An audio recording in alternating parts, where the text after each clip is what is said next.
Olá, meus caríssimos amigos inscritos e membros do canal Spook Rascas Sombrades, tio Spook aqui novamente para mais uma segunda-feira, trazendo a vocês o Respondendo a los Scribes com dúvidas, questionamentos sobre os vídeos publicados no canal. Lembrando, são os vídeos publicados no canal, gente.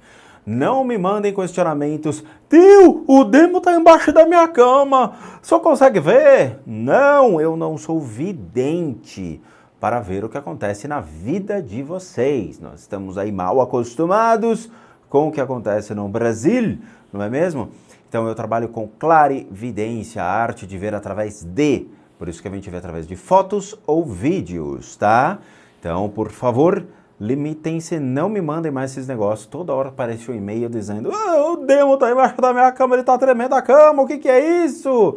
Isso são gases, você está soltando pum e corpo demônio. O cheiro de enxofre tá subindo, pare de peidar. Bom, vamos lá, vamos às perguntas que hoje tem coisa aqui pra gente debater. Começamos com o senhor Léo Hammer, réu da marreta. Léo Hammer, olá Rodrigo, tudo certo? Gostaria de saber se, na sua opinião, vale a pena o estudo da medicina tibetana. Eu sou estudante de medicina e gostaria de saber se o complemento do estudo da medicina tradicional com a medicina oriental, especificamente a tibetana, vale a pena para o aprimoramento de técnicas para o auxílio do paciente. Resumindo, eu gostaria de saber, na sua visão, que é alguém ou que conhece muito bem o ramo, se é confiável. Léo, claramente a medicina tibetana é confiável, caso contrário ela não existiria. Mas assim, Léo, eu vou falar porque eu conheço muitos médicos, eu tenho acesso a muitos médicos, existe sim certos preconceitos com relação ao uso de outras técnicas que não seja a medicina tradicional. Você pode sofrer sim por médicos mais tradicionais que podem ali ver que você está fazendo alguns paranauês e podem achar que aquilo é pai de santismo, pagelança, como quiserem chamar. Isso daí não é legal. Então existem cursos de especialização que até são aceitos, por exemplo, de acupuntura. Quando você faz acupuntura, em parte você lida com alguns princípios da medicina tibetana. Então você pode lidar com princípios dos elementos que a medicina chinesa utiliza, você pode trabalhar conceitos ali de estruturas corpóreas que a medicina tibetana utiliza, pleuma, nossa, tem diversos tipos de terminologias que eles utilizam, né? Fleumático, essas coisas que predeterminam um diagnóstico dentro do conceito tibetano. Mas, de novo, hoje é difícil, é mais fácil deixar a medicina tibetana no Tibete e você trazer algo que seja um pouco mais refinado para os nossos conceitos da medicina tradicional. Por isso que se baseie mais nas técnicas ligadas à acupuntura, porque hoje já é aceito e reconhecido, até mesmo como curso de especialização dentro da medicina tradicional, e você pode trazer certos elementos para a acupuntura tradicional chinesa e aplicá-la junto com certos procedimentos. Isso aí já é mais aceito hoje, tá? Júlio César Cordeiro dos Santos Cordeiro César Júlio. O mundo sobrenatural me fascina. Embora ainda eu tenha uma dúvida, graças ao bom Deus existe o tio Sprux. Vamos, o que de fato interessa. Num certo vídeo você fala sobre os pais de poste com seus cartazes dizendo: traga o seu amor em 3 dias.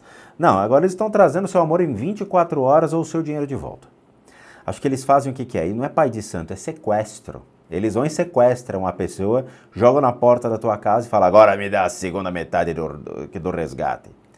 Bom, trata sobre livre-arbítrio. No mundo espiritual existe esse livre-arbítrio, e caso de existir, quando fazemos uma limpeza de casa, seja pelo seu trabalho, o qual, ressalto, tenho enorme respeito e confiança, ou pela playlist, pode o espírito ou a meleca recusar-se a sair utilizando-se desse livre-arbítrio? Muito obrigado. Júlio, é uma pergunta bem delicada e vamos entender certas diferenças. Quando a gente faz esses ditos, entre aspas, trabalhos de amarração, pai de santismo, pais de santo de poste. Tudo bem, existem pessoas que querem fazer sua propaganda e sua publicidade colocando cartazes, o que a prefeitura multa e é proibido. Então eles já são contraventores clássicos, porque não pode ficar colocando cartazes na cidade. Isso daí incorre a multa, a prefeitura pode multá-los. Eu conheço o pai de santo que foi multado porque entupiu a cidade de cartazes fazendo propagandas, tá? Conheço. Esses caras, eles geralmente têm uma forma de trabalho bem complicada. Então, é o famoso apelo à espiritualidade. O cara está desesperado, precisa ali trazer o seu amor de volta, acha que a pessoa, por meio de trabalhos de amarração, vai se submeter a seus encantos. E aí o cara procura esses pais de santo que cobram 10 mil, 15 mil, 20 mil reais, e aí oferece o seu trabalho de pai de santismo, dizendo que vai ali trazer o seu amor de volta. O que eles fazem? Em sua maioria, eles ficam com metade do dinheiro, né? Eles falam, paga metade, você paga metade e eles somem, tá? Eles pegam, eu vi isso mesmo da boca de um pai de santo que faz essas artimanhas, tá? Tem até na internet essa figurinha. O cara pega lá o chip dele, compra um chipzinho pré-pago, fala com a pessoa, depois o que ele faz? Quebra o chip e joga fora, tá? Esse cara faz isso. E aí você nunca mais viu o cara. Teve uma pessoa só, uma pessoa que eu vi no diário de notícias ali, dessas, não sei nem se é notícias populares, mas que rodam pela internet, uma única pessoa acabou sendo presa por causa disso. Uma. Eu nunca mais vi, assim, várias assim, notícias que trazem esse tipo de coisa. Só vi uma mulher que foi presa em flagrante. Só, tá? Porque a maioria sai ileso. De novo, eu vou dar a minha opinião. A minha opinião, por observação, é simples. Se trabalho de amarração amorosa funcionasse, a Xuxa teria o maior número de namorados do planeta Terra. Desde que a Xuxa se tornou realmente a figura da Xuxa, a rainha dos baixinhos, todos sempre foram apaixonados por ela. De novo, se a amarração amorosa funcionasse, Xuxa, Angélica, Mara Maravilha, as apresentadoras de jornal de futebol, essas coisas, teriam o maior número de amores, de namorados possíveis. Porque todo mundo, todo homem que se encanta por essas mulheres, iria querer fazer um trabalho de amarração e prendê-las. Não funciona. Então isso daí o que é de novo? É a mediunidade dita para o apelo emocional das pessoas. As pessoas querem, têm esse desejo de, perdi a minha esposa, eu queria tanto ela de volta, eu amo tanto ela. Vamos fazer então um comércio de amarração amorosa. Eu acho isso criminoso, errado e não é funcional. Isso é minha opinião, observando realmente o bom senso dentro de todos esses processos. Eu fui por 10 anos médium de centro espírita, trabalhando e atuando na linha de frente ali, dando passe, fazendo desobsessão e tudo mais, incorporando. Deixei tudo isso para trás para me tornar um clarividente, tá? Não sou mais médium, deixei tudo para trás, não incorporo mais. E eu vi isso acontecer. Então, assim, eu tenho razões para dizer, não funciona. Sobre a questão da limpeza de casas, aí entra o princípio do livre-arbítrio que você me colocou. Dentro do processo de amarração amorosa, a gente já bateu dizendo que não funciona. Por quê? Porque não tem como você enfeitiçar uma pessoa. Não só pela questão do livre-arbítrio, da pessoa decidir com quem ela quer ficar, mas com o direito de dizer com quem ela não quer ficar. Se um casamento acabou, acabou por milhões de motivos. E não adianta querer dizer, não, eu vou cercear o livre-arbítrio dessa pessoa. Não, não existe isso. Com relação às entidades do mundo espiritual, esses seres eles se encontram perdidos por aqui. Existem duas possibilidades desses seres adquirirem a sua capacidade de percepção e entendimento sobre o que estão fazendo e caírem fora daqui. Uma delas é pelo processo natural da percepção dos seus erros. Demora. Você pode botar 100, 200, 300, 400 anos até. Tem seres que até em 20, 30, 40 anos ali vagando por aí perdidos conseguem adquirir uma certa percepção. Outros se tornam criaturas perigosíssimas à nossa natureza e podem vagar por aí causando um estrago. A segunda possibilidade, que é ensinada por técnicas relacionadas ao budismo tibetano e ao hinduísmo, é o princípio da elevação da consciência desses seres. Existem certas técnicas que são ensinadas dentro de templos budistas que ajudam indivíduos que faleceram a elevar essa consciência. De novo, não sou eu que inventei. Essas técnicas existem, então não me critiquem, ok? Tem gente que fica, tio Spook inventa umas coisas. Não, essas técnicas existem, tá? Eu tenho a iniciação dentro dessa técnica e eu posso fazer. Eu fiz um retiro para poder ter o conhecimento dessa técnica. Eu fiz um retiro espiritual, tá bom? E foi bem na Semana dos Mortos.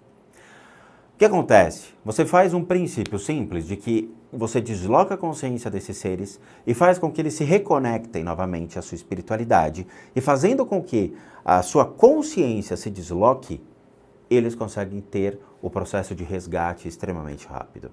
Isso é feito, por exemplo, o Dalai Lama está fazendo isso nesse processo da quarentena para todas as pessoas que faleceram pelo coronga. O Dalai Lama está fazendo. E é engraçado, né? Porque tem muitas pessoas que não fazem nada e se dizem, batem no peito, se dizem religiosos por aí, pela internet, e não fazem nada, simplesmente ficam arrumando treta entre os canais. Enquanto tem gente realmente que segue o budismo tibetano e está ali, ó, dia a dia, fazendo o encaminhamento dessas almas. Tá bom? Então existe sim essa possibilidade da gente fazer. Essas almas perdidas, elas já saem do princípio do livre-arbítrio. Por quê? Porque elas deveriam ter sido encaminhadas, não foram porque elas ficaram presas aos seus pecados. E esses pecados, vamos dizer assim, são absolutamente errados nós nos atermos e nos prendermos. E quando nos prendermos a esses pecados, que é ignorância, raiva, inveja, orgulho, desejos, nós vamos dizer assim, nos direcionamos a um falso Deus. Por que um falso Deus? Porque nós cultuamos um telefone celular, nós cultuamos um computador, nós cultuamos um carro, nós cultuamos uma casa. Isso é um falso Deus. E quando você direciona a sua consciência para um falso Deus, você simplesmente está perdendo completamente o seu discernimento. Então nós simplesmente reencaminhamos esses seres que precisam ser resgatados pela sua própria natureza, mas nos tornamos facilitadores do reencaminhamento desses seres. De novo, são seres que estão aí e que podem prejudicar qualquer indivíduo, tá bom? Então o trabalho que nós fazemos é reencaminhá-los e fazer com que ali sim ele seja redirecionado aonde ele vá renascer ou reencarnar no planeta e seguir a sua vida novamente, exercendo o seu princípio kármico, o seu princípio de livre-arbítrio como ser humano. Evaristo! Olá, tio Spook, me chamo Evaristo Carvalho e conheci o seu canal pelo Vagazoide e desde então o acompanho. Mesmo depois de tanto tempo ainda não consegui assistir a todos os mais de 900 vídeos, hoje são 1.200 vídeos. Então peço desculpas aí por alguma pergunta que já tenha sido respondida em algum vídeo. No seu vídeo Spook Responde, hoje inscritos, o 9º episódio de 2019, no minuto 27 e 20, você dá dicas para a criação de um oratório, ou em lugar onde terá imagens de uma crença, e recomenda que seja mantido apenas aquelas energias pertencentes à crença da pessoa, evitando miscelânea de energias. Esse vídeo intitulado Análise Espiritual, que de Baixechel possuído ou não, nos minutos 28 e 30, você também diz que essa miscelânea de energias não é legal. Tendo em vista esse entendimento, pode ser entendido a uma pessoa que pratica o que contém nas suas playlists, faça sua limpeza de casa, as práticas budistas e de Umbanda, que toma o passe em centro espírita semanalmente e que vive em uma casa com pessoas católicas. Ou esse entendimento se restringe apenas aos lugares destinados às orações? Eu não entendi sua pergunta, mas beleza. Vamos lá, Evaristo, vamos entender os princípios. Hoje, a gente tem eu gosto desse termo, eu acho que é factível, chama-se yakisoba espiritual, tá certo? Você tem yakisoba de legumes, yakisoba de carne, yakisoba de frango e yakisoba de religiões. O que é o yakisoba de religiões? É o cara que tem todas as religiões do mundo dentro da casa dele. Deixou de ser algo sustentável para ser um circo. Aí o cara, ao invés de ter um único altar com a sua fé, sua crença, o seu realmente alicerce religioso, ele tem 7 altares dentro de casa. Olha só, eu tenho um altar em cada canto, olha só que maravilha. é algo mais estúpido que eu já vi. De novo, os seres humanos, esses caras, eles partem do princípio que eu sou cultista, eu faço o que eu quero, eu direciono a minha crença no que eu quero, entendeu? Não, carinha, você não está direcionando sua crença para nenhum lugar. Nenhum lugar. Você simplesmente não sabe qual escolher. Isso, para mim, é um processo de problemas emocionais que você possui.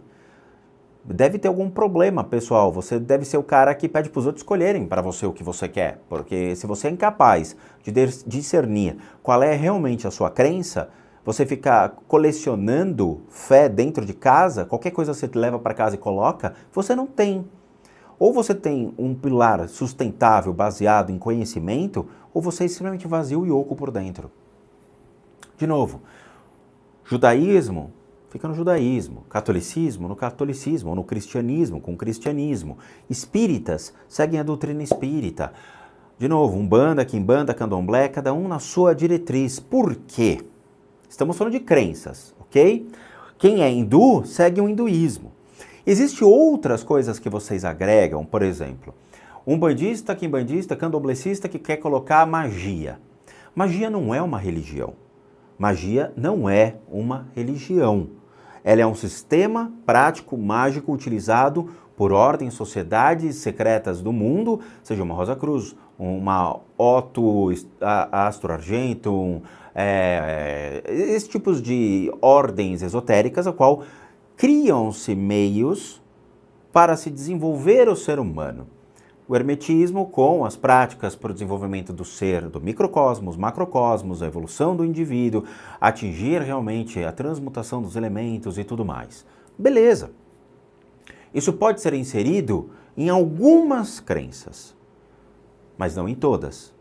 O judaísmo não vai permitir o hermetismo, porque você vai levar uma vida inteira ou várias vidas para você entender o que é o judaísmo. Idem para o hinduísmo, idem para o budismo. É sério. Então o que as pessoas fazem? O yakisoba espiritual bota tudo dentro de uma cesta, gira e fala, opa, tá tudo aqui. E aí cria um altar com imagens budistas de um lado, sendo que o cara não sabe nem o que é a consciência búdica, não entende os princípios búdicos, não entende a história do budismo, as linhagens, as divisões, qual é a diferença do Theravada, do Mahayana, do Vajrayana, do budismo vietnamita, do budismo Zen, Chan, não sabem discernir nem mesmo por meio da história de cada família. Ou seja, se você pegar e abrir as linhagens, qual é a diferença de um Nimpa, de um Kagyu, de um Gelupa, de um Sakya? Não sabe. Mas o cara quer ter ali o altar dele e rezar para Buda. Não se reza para Buda. Mas ele faz. Aí ele quer ter um altar hindu. Então o cara chega lá e coloca a imagem de Ganesha e não sabe nem a história de Ganesha. Não sabe nem a história de onde surge aquilo. Nem Shiva, nem Parvati, não sabe nada. E aí ele quer ter aquele altar. Aí ele coloca os santos católicos. Aí ele coloca as figuras da Umbanda. Não tem nexo. Ou você se limita a uma realmente crença e se dedica àquilo, estuda, cria um alicerce e vive aquilo o resto da sua vida, ou você é uma pessoa que até então não entendeu o que você quer para você em termos de religião. Esta é, hoje, não é uma briga, mas é um discurso que eu utilizo porque as pessoas têm que estudar. Não adianta tomar 2 passes no centro espírita e se autodenominar espírita. Isso não é legal e nem para as religiões. Por quê? Porque esse indivíduo, ele causa uma falsa impressão e ele vai dizer tanta besteira sobre o espiritismo para os outros porque ele não estudou. Ele simplesmente foi lá, tomou 2 passes, observou, viu como é que era, chega em casa e vai contar coisas que não são reais. E aí as pessoas falam para ele, o que é o espiritismo? Ah, eu não sei, cara, eu vi uns negócios lá estranhos, vi um cara incorporando, balbuciando, eu não sei o que é, mas deve ser coisa do demônio. E não entendeu nada o que é o espiritismo. De novo, o grande problema hoje das crenças, acho que torna-se a falta de informação, a falta de entendimento e aprendizado por parte das pessoas.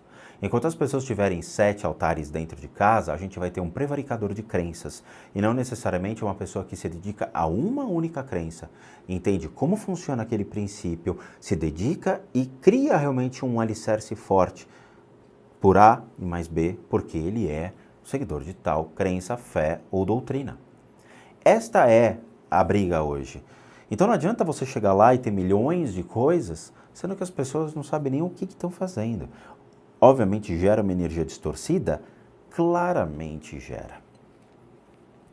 Em seu vídeo Spook Movies Astral, no minuto 20:16, você comenta que o colar do protagonista, que tem um Dort duplo e que este objeto poderia proporcionar algo em termos de uso e até mesmo de um tratamento. Esse tipo de prática se restringe apenas aos praticantes do budismo?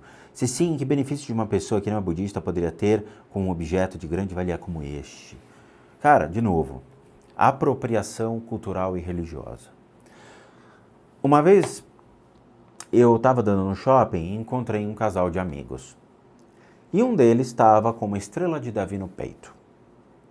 Eu olhei para ele e falei, poxa, que legal, você é judeu. Ele falou, claro que não. Eu falei, ué, por que você está usando uma estrela de Davi no peito sendo que você não é judeu? Eu falei, porque uma vez falaram que isso aí ia me proteger, eu acreditei. Peraí. Então, quer dizer que se eu falasse para você que se você der 3 pulinhos todos os dias de manhã antes de sair de casa e falar que isso vai te proteger, você vai fazer? A maioria das pessoas vai. Sabe? Quer dizer, se eu falar para você que se você der 3 dedadas no seu... vai te abençoar pro resto do dia, você vai fazer? Provavelmente a grande maioria vai fazer. Aí eu falei para ele, tira isso do peito porque é vergonhoso. Um dia um judeu vai te parar e vai te cumprimentar e vai querer conversar sobre o judaísmo e você vai passar vergonha. Por quê? Porque você está utilizando um símbolo de uma religião real, e que as pessoas podem se sentir desconfortáveis em você estar utilizando, sendo que você não sabe nada da história deles, você não sabe nada da história dessa estrela e você simplesmente está usando por adorno. Idem a qualquer tipo de objeto do budismo. Idem a qualquer tipo de objeto da Umbanda, Quimbanda ou Candomblé. Não adianta a pessoa sair de casa como um penduricalho de objetos achando que aquilo vai proteger. E não vai. Não vai. Ela pode ser atropelada por um cara que está distraído no telefone celular dirigindo o carro e vai atropelá-la. Não tem como escapar. Hoje nós temos quase 8 bilhões de indivíduos no mundo. Se fosse há 1000 anos atrás, com certeza essa pessoa evitaria muitos problemas. Hoje, não. Hoje você esbarra com qualquer indivíduo na rua. Qualquer carro desgovernado, moto, vai te pegar. Qualquer objeto vai cair dos prédios. Você está fadado a qualquer tipo de acidente. E isso não vai te ajudar. Talvez se você tivesse nascido em Krypton, né, e você chamasse Kal-El, quem sabe alguma coisa que caísse na sua cabeça ia fazer cócegas. Mas não adianta. O Dort, ele é um símbolo utilizado dentro do budismo para certas práticas. Quem segue certas linhagens, por exemplo, principalmente da Kajupa, sabe para que serve. E, de novo, você tem que estar inserido num contexto. Porque não adianta pegar aquele negócio e falar, nossa, que legal, eu tenho um objeto na mão, sendo que você não sabe nem o que fazer com aquilo. De novo, tudo tem um porquê, tudo tem uma instrução espiritual, tudo tem uma explicação para o seu uso. Se você pega um objeto desse e você utiliza sem saber o motivo, além de você estar prevaricando sobre uma crença e gerando uma distorção sobre seus conhecimentos, você está perdendo tempo e dinheiro adquirindo uma coisa que simplesmente vai ser um adorno. Eu utilizo o meu Dort. Todos os dias, quando eu vou fazer o tratamento, as pessoas, são 20 pessoas tratadas por dia, pessoas, não casas. Tem que avisar aí, tem gente que não entendeu. Então, eu trato 20 pessoas da meia-noite até as 5 horas da manhã todos os dias. Eu utilizo 2 Dorts que ficam em cima da minha mesa durante esse processo, tá? Então, eu utilizo eles. Então, aquilo que está aqui atrás, que são os Dorts, eles não são enfeites, eles são utilizados de maneira real, tá? Então, a gente tem que respeitar esse tipo de coisa. Como podemos avaliar a veracidade dos serviços realizados por um centro que realiza ajudas espirituais? quando não possuímos nenhuma sensibilidade, levando em consideração que já foi verificado a autenticidade da formação de quem trabalha lá. E nos casos de pessoas que moram em regiões muito longe dos grandes centros urbanos, que procuram ajuda espirituais, com pessoas que às vezes são analfabetas, mas que prestam esse tipo de serviço, onde não existe a possibilidade dessa verificação. Cara, todo centro espírita, ele possui uma cadeia hierárquica. Então você tem um fundador do centro. Embaixo do fundador do centro, você tem outras pessoas que são os coordenadores, e eu vou falar por experiência, tá? Porque o centro que eu ia, ele tinha 100 médiums atuando mais ou menos por dia. Eu volto a dizer, 100 médiums. Claramente, como pessoas absolutamente normais, esses caras eles têm problemas com emprego, têm problemas com família, têm problemas na vida por causa de contas a pagar, carro que quebra, coisas desse tipo. São pessoas absolutamente normais. Quando eles se predispõem a trabalhar no centro, o próprio dirigente do centro fala para as pessoas: deixem seus problemas para fora. Não tragam seus problemas para fazer os trabalhos espirituais, mas muitas pessoas levam. Então o que acontece? Acaba atrapalhando no processo de incorporação, ou de atendimento, ou na hora do passe. Por quê? Porque é muito difícil você se desconectar. Não é porque existe a presença de seres espirituais que o seu ego, ou seja, o seu eu, ele está ausente daquela situação. Quem realmente é bom, entende e tem esse discernimento, consegue se separar, tirar realmente o eu, ou seja, o meu ego, o que é a minha estrutura hoje mental de lado e deixar realmente o trabalho fluir por meio desses agentes espirituais. Então quem valida isso é o dono do centro, que é o dirigente. Abaixo dele existem pessoas que são colocadas para comandar giras específicas. Então eu conheci, por exemplo, uma dirigente que tomava conta da ala da esquerda, que envolvia Pombagira, Exu e Exumirim. Beleza.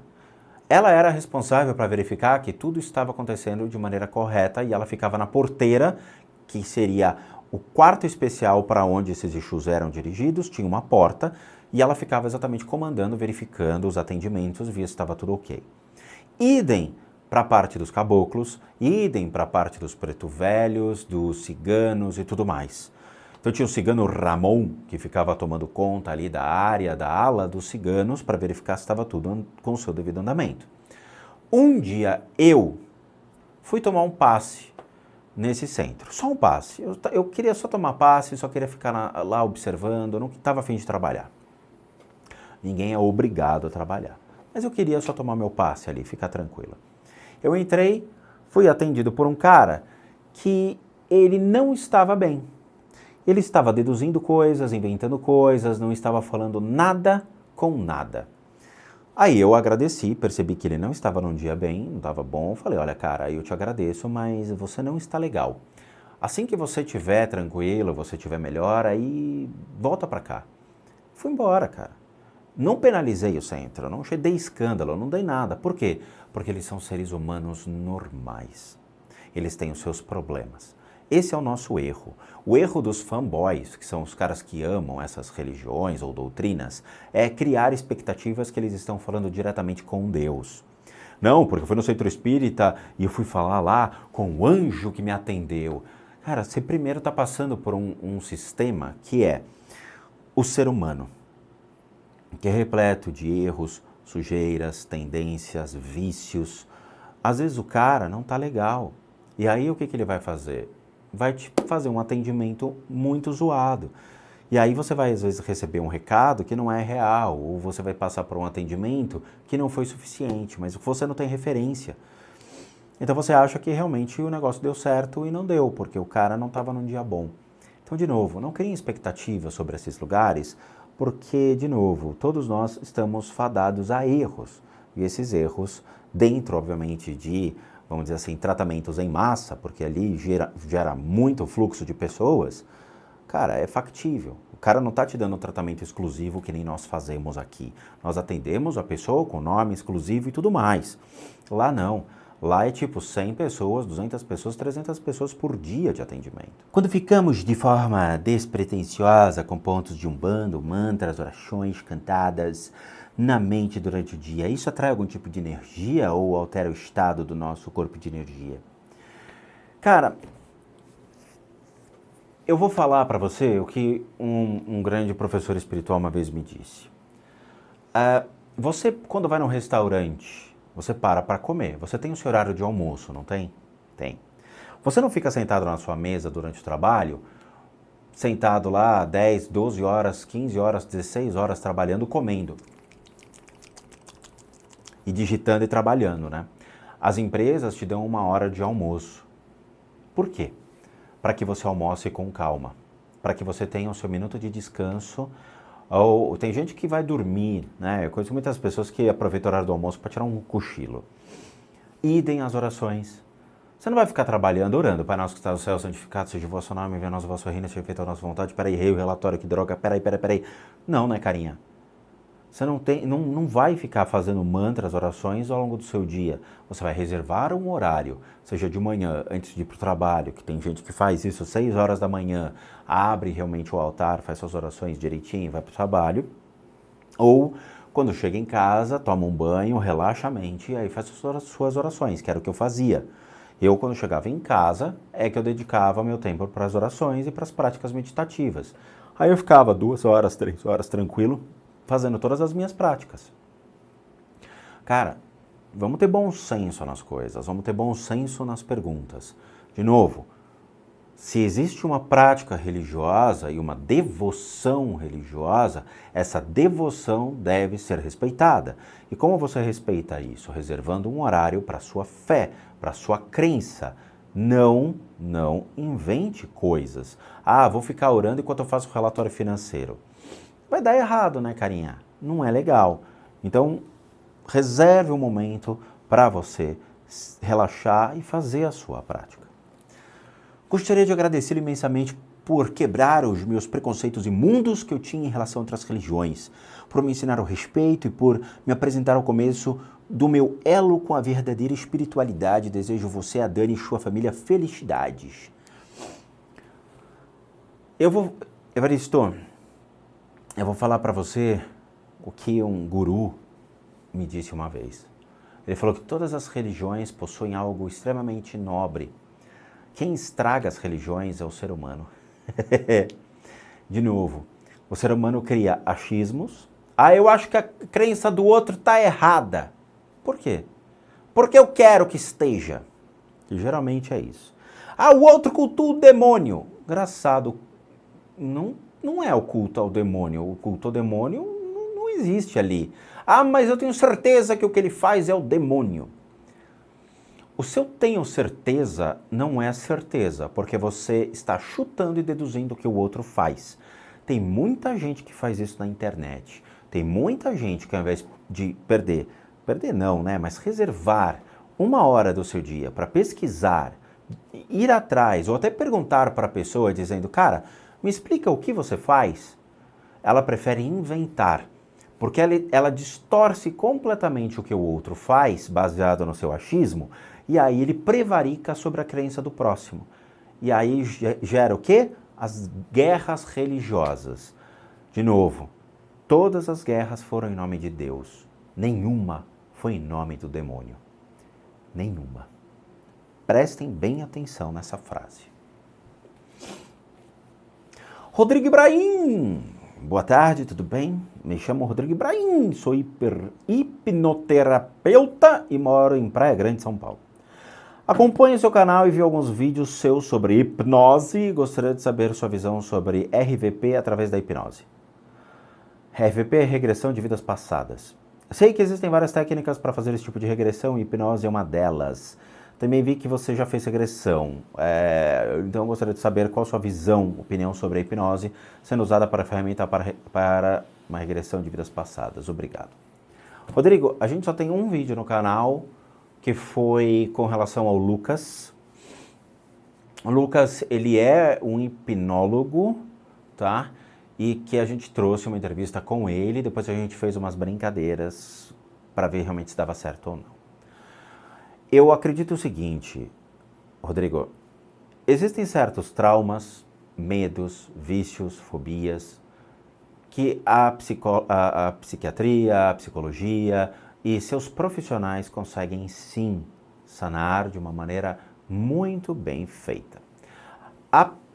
No caso da hipnose ou hipnoterapia, ela tem sim uma possibilidade de ajudar muitas pessoas com relação a isso, e somente a isso. Por quê? Ah, Rodrigo, você tem preconceito. Não, vamos entender. Vamos entender, a gente está lidando com a cabeça do cachorro e o rabo do cachorro. De novo, por que as pessoas vão atrás de vidas passadas? Essa é uma excelente pergunta. Ah, eu quero saber o que eu fui na vida passada. Mas por que você quer saber o que você foi na vida passada? Ah, eu quero saber o que eu fui na vida passada porque eu acho que é o que afeta no meu dia de hoje. Mas você sabe o que você foi na vida passada? Não. Você nasceu com algum manual de instrução dizendo: parabéns, você de Gengis Khan passou a ser um mero mortal que trabalha na área de contabilidade de uma empresa. Não. Cara, não se justifique atos passados com o que você faz no seu presente. Essa é a primeira coisa. De novo, eu trabalhei no mercado financeiro, e o mercado financeiro, ele tem um método de comparação. Eu vou explicar, quem é contador, quem manja de matemática vai entender. Quando vocês veem essas análises que saem no Jornal Nacional, no Fantástico, a taxa de mortalidade no Brasil cresceu 5% comparado com o mesmo período do ano anterior. É mesmo? É. Mas vem cá, o ano anterior nós tivemos uma crise financeira, nós tivemos mais suicídio, nós tivemos fenômenos que foram diferentes dos fenômenos desse ano. Quando a gente avalia, por exemplo, o resultado financeiro de uma empresa, claramente nós tínhamos um câmbio diferente, nós tínhamos uma política econômica diferente, nós tínhamos, às vezes, benefício fiscal sobre certos produtos em certos períodos, e isso incide no lucro líquido de uma companhia. Vai sempre acontecer isso? Não, porque cada ano torna-se diferente. O cenário econômico é diferente, uma política diferente. Isso incide claramente no desempenho de uma empresa. Muito bem. Novamente, jogando para você. O que você está fazendo nessa vida não se justifica numa vida passada. Se você morou numa idade média e você tinha que matar para sobreviver e para lutar pelo seu alimento, pela sua terra, você não vai fazer isso nessa vida, né, querido? Você não vai fazer uma regressão, descobrir que você matou muita gente na vida passada e de repente você vai entrar numa loucura, num movimento paranoico e sair por aí matando pessoas, porque na vida passada você matava. Não vou. Então para que você quer saber o que você fez na vida passada? Sei lá, fui um cara na Inglaterra que infelizmente matei e estuprei mulheres. Cara, como é que você vai dormir sabendo que você fez isso? Não vai destruir as suas emoções? Você não vai ficar tentando imaginar ou puxando isso ou criando por meio da sua imaginação cenas desse tipo? Para que você quer esse tipo de coisa? Para te prejudicar? Para te afetar? Para atrapalhar cada vez mais a sua vida? De novo, se você não lembra do que você foi na vida passada, é porque existe um porquê disso. Então, por que a gente não se limita ao simples fato da sua atual existência? O que justifica a sua atual existência hoje são os fenômenos que você gera para você mesmo. Eu tenho um emprego ruim. Talvez porque você não tenha se dedicado tão bem aos seus estudos, ou talvez porque você não tenha colocado um valor sobre você no mercado. Eu saí da escola e fui direto arrumar um emprego e realmente parei de estudar.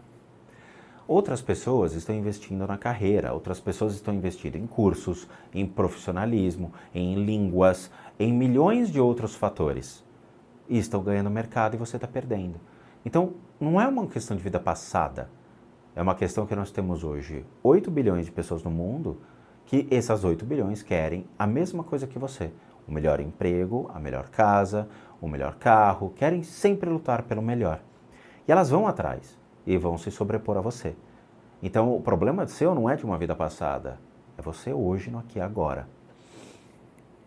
Então não adianta fazer uma regressão de vidas passadas, porque não vai se justificar em nada o que a pessoa está trazendo nessa vida.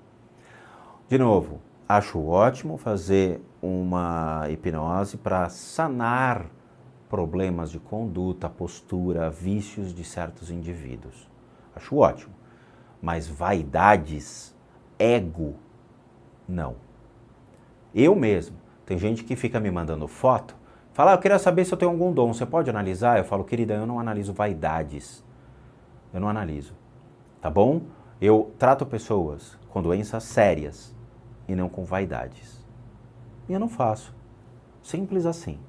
Então, a gente tem que colocar o pezinho no chão e tem que buscar a devida informação, sabe? Tem que explicar para as pessoas que o que elas estão procurando não vai ser atendido. Melhor coisa, tá? Bom, vamos lá, recadinhos finais. Eu, Rodrigo, todo mundo aqui sabe, sou um terapeuta, um psicoterapeuta licenciado nacionalmente e internacionalmente por institutos sérios que me dão a capacidade e me habilitam para trabalhar como um terapeuta, um psicoterapeuta alternativo ou holístico, tá? Uma classe que existe aqui no Brasil e registrada pelo Ministério do Trabalho, a qual nós podemos atuar complementando a medicina tradicional, tá? Complementar e não substituir.